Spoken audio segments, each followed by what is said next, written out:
my book, I tell you how incredibly bad a deal NAFTA was for Canadians.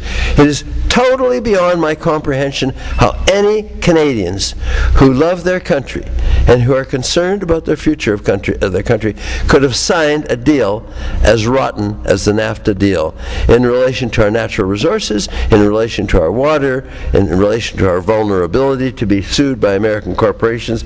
Anyway, I cover it all in the book. Topics I talk about in the book essentially show, as clear can be, that since Brian Mulroney and since Jean Chrétien and since Paul Martin and since Stephen Harper, we are no longer the country that we think that we were in the past. We're a very, very different country today than we were, and we're a very different country than most Canadians realize that we are today. And one of the most important chapters in my book is a discussion of the Canadian media and how the Canadian media has done a lousy job of informing Canadians about what has been happening in this country. Why have they done a lousy job? Because we have a greater concentration of ownership of the media in Canada than in any other Western democracy by far. Far greater than the United States, far greater than Great Britain, for example. And you know, it's a good thing to have conservatives in charge of some of the media, but not when you've got a situation where you have people who are falling off the right edge of the globe in charge of most of your newspapers and most of your television and most of your magazines, etc. And that's exactly what, I mean, Vancouver is absurd. British Columbia is absurd. Saskatchewan is absurd. The Irvings in New Brunswick are absurd. I can't think of any other democratic jurisdiction that would allow so much of the newspapers and so much of the television, etc., to be owned by so few people. And not only is there this unparalleled ownership of the media, and where do Canadians get their information from? They get it from the media, of course. It's crossover as well. It's the ownership of both newspapers and television at the same time. And so in my book you'll find all kinds of examples that is detrimental to the best interests of the country. And of course it's one of the reasons we end up making some of the totally screwy electoral decisions that we make in this country. A year or so ago we had this marvelous World Peace Conference in Vancouver, and we had people there from 77 different countries, and we had some of the world's leading experts in disarmament, in ballistic missiles, in the weaponization of space, and etc., etc. Renowned figures who were admired and respected around the world.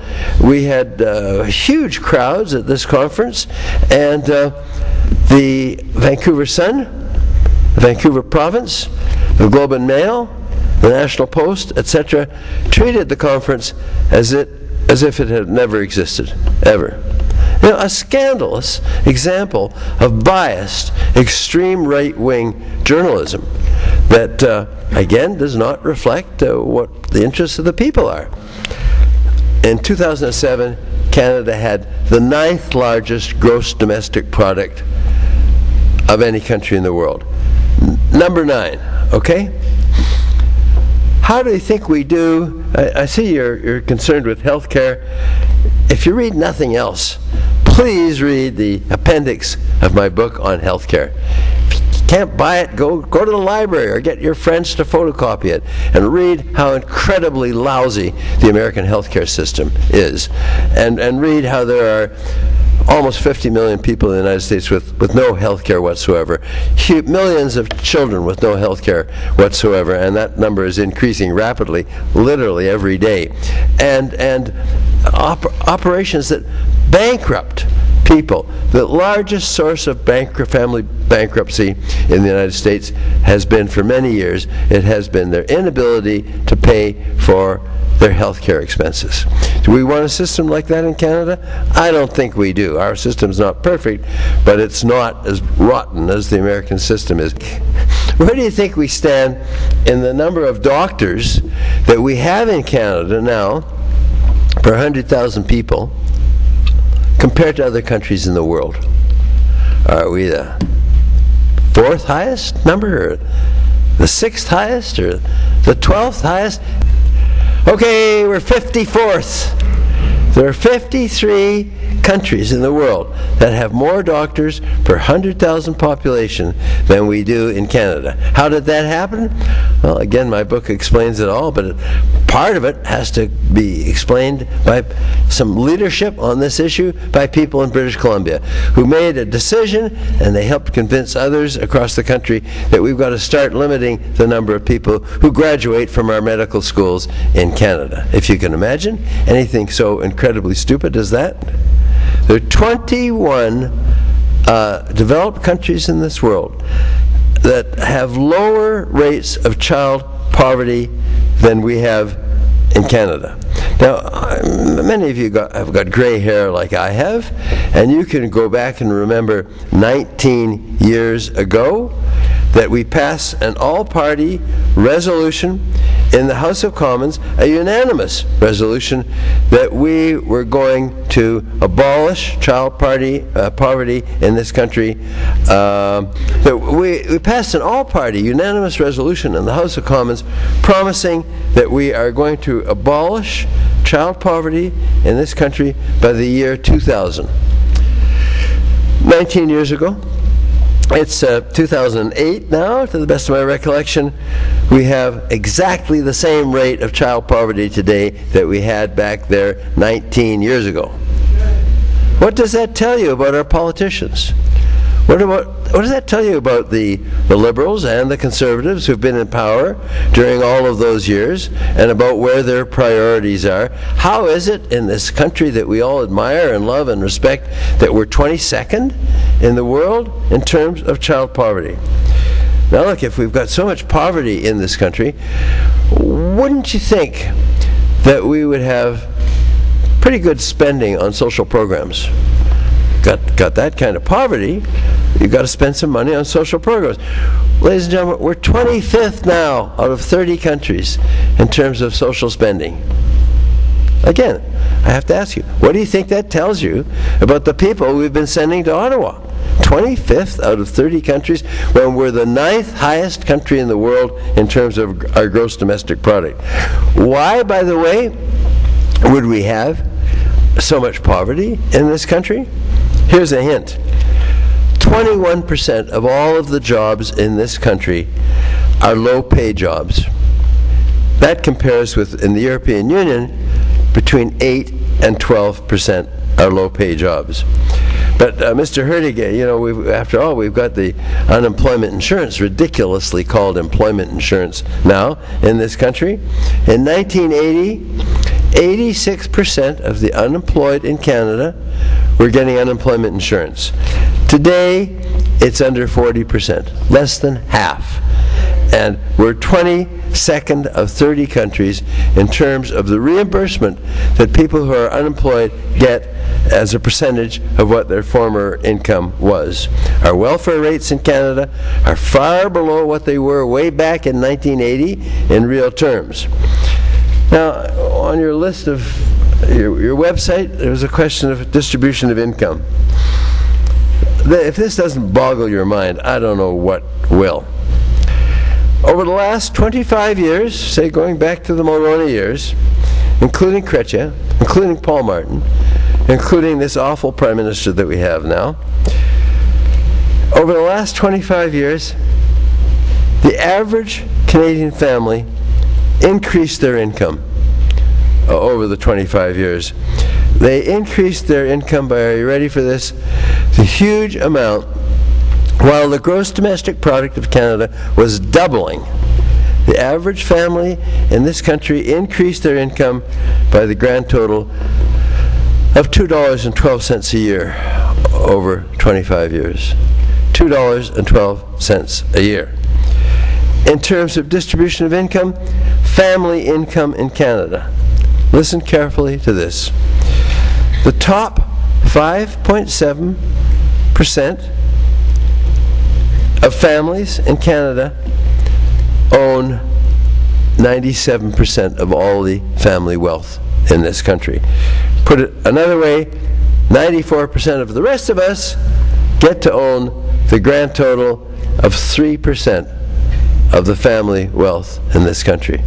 Again, I have to ask you, what does that tell you about the people we've been sending to Ottawa? About the quality of our political leaders?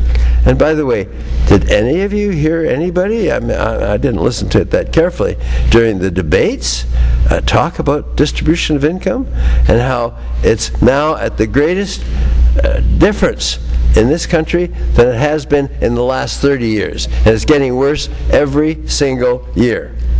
In income inequality around the world, we lovely Canadians are 40th in the world compared to other countries. There's 39 other countries that have a fairer system of income inequality than we do in this country. Now, when I sent my manuscript into my publisher, and he looked at it for the first time at McClelland and Stewart, he phoned me, he said, "Mel, I just got into a big argument at lunch today about taxes in Canada. And I looked at your chapter on taxes, and this guy kept saying, hey, well, the Conference Board of Canada, the Canadian Council of Chief Executives, that terrible man Tom DeQuino's organization, the Chamber of Commerce, etc., they all say our corporate taxes in this country are way too high, and that's one of the reasons that we're not doing that well in this country." 30 OECD countries, right? We're 27th in the world in terms of corporate taxes. Education. If you're going to be competitive in the future and you want to have a good country and a fair country, give people lots of opportunity for the future, wouldn't you think we would be spending a bit of money on education? I mean, we all love education. A lot of you are teachers, and who wants to guess, in terms of expenditures on education as a percentage of all government spending, what it is? I'll tell you how much. We're 57th in the world in terms of how much we spend on education spending as a percentage of all government spending. If that isn't incredibly stupid, I don't know what is. There were some recent figures, I wonder if I can remember them. In the last 5 years, there was something like 22,000 new political science students all across Canada. And during that period of time, they hired 109 professors. So what do you think happens? Well, you know what happens. What happens is that the classrooms are way too crowded, and there's an awful lot of really good, talented young people who love their country who can't get into UBC or Simon Fraser or the University of Alberta or etc. because the enrollments are being limited. And that's not the kind of country we need to have if we're going to really build our standard of living in the future. Foreign ownership. What was the name of the company in Vancouver that the Tories recently turned down the takeover? McDonald? Yeah. Well, you all know about that. I mean, the Tories made a big deal out of it. Look, we just turned down the takeover of this company by an American company. Aren't we great, patriotic, loving Canadians, proud of our country? Okay. From the time that Brian Mulroney abolished the Foreign Direct Review Agency, Investment Review Agency, to at the end of July, as a result of that, the score is now 11,043 takeovers to 1. And they're proud of that. again, no other country would allow that sort of thing to happen. And you listen to Prentice, the Minister of Industry, or your guy from British Columbia, Emerson, and who, thank God, is not going to be with us anymore, and listen to Harper, and they're proud about their record in terms of stopping foreign ownership and foreign investment. Well, in the period of time since Mulroney abolished the Foreign Investment Review Agency and put in instead the Mickey Mouse organization called Investment Canada, which essentially was a rubber stamp for every takeover, there was $847 billion of foreign direct investment. Direct investment is the kind that comes in and takes over control. There were $847 billion worth of direct investment into Canada in that 23-year period. Give me a guess of that huge $847 billion. What percentage of it was for takeovers of Canadian companies? You know, Brian Mulroney, the year before he became Prime Minister, in his book, forget what it was called, said, the only time I've ever seen a takeover create jobs is for lawyers or chartered accountants.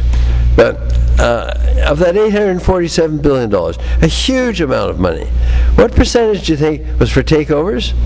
And what percentage was for new business investments that are going to create jobs?